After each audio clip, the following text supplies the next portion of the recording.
Rais wa Marekani Bwana Donald Trump anasema kuwa ikiwa Wakanada watakubali kujumuishwa na kuwa jimbo la 51 la Marekani, hili litapelekea kutokuwepo kabisa kwa ushuru wa forodha. Anasema Rais Donald Trump kwamba kitu pekee cha maana ni kama Kanada itakubali kuwa jimbo letu la 51. Hili lingefanya ushuru wote na kila kitu kingine kutowepo kabisa, Trump aliandika kwenye jukwaa lake la Truth Social. Trump amerudia mara kwa mara kutoa maoni kwamba Wakanada wengi wanapendelea nchi yao kuwa jimbo la 51 la Marekani. Anaamini kwamba muungano kama huo utaleta utulivu wa kiuchumi nchini Kanada na kuilinda dhidi ya vitisho vya nje ambavyo kulingana na rais huyo wa Marekani vinatoka haswa kutoka Urusi na Uchina.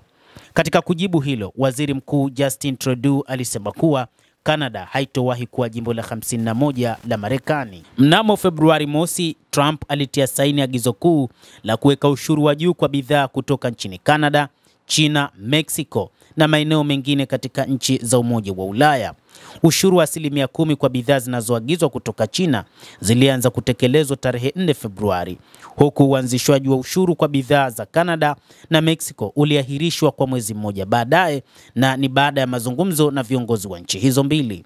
Mnamo Machi 4, utawala wa Marekani uliweka ushuru wa 25% kwa karibu bidhaa zote kutoka nchini Kanada na Mexico, na pia ilipandisha ushuru wa bidhaa kutoka China kutoka 10% hadi 20%.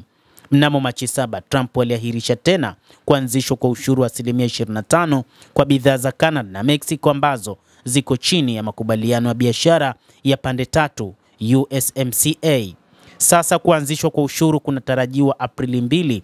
Baada ya hapo hakutakuwa na makubaliano, Donald Trump alisema, lakini mpango wake ni kuona kwamba Kanada inakuwa jimbo la 51 la Marekani.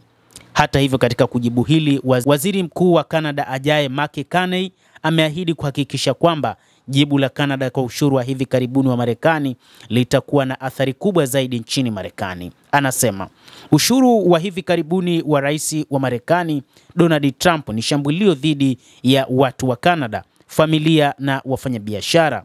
Serikali yangu itahakikisha majibu yetu yana athari kubwa nchini Marekani na athari ndogo kwa hapa kwetu Kanada, huku ikiwasaidia wafanyakazi walioathiriwa, aliandika pia kwenye mtandao wa kijamii wa X.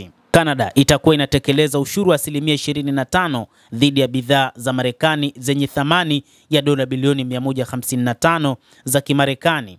Trump alisema mapema Jumanne kwamba Marekani itaongeza ushuru wa vifaa vya chuma na aluminium kutoka Kanada hadi Amerika kwa 50% kutoka Machi 12, na kuongeza kuwa uamuzi huo ulifanywa kujibu kuanzishwa kwa majukumu na mamlaka ya Kanada juu ya umeme unaotolewa kwa Marekani.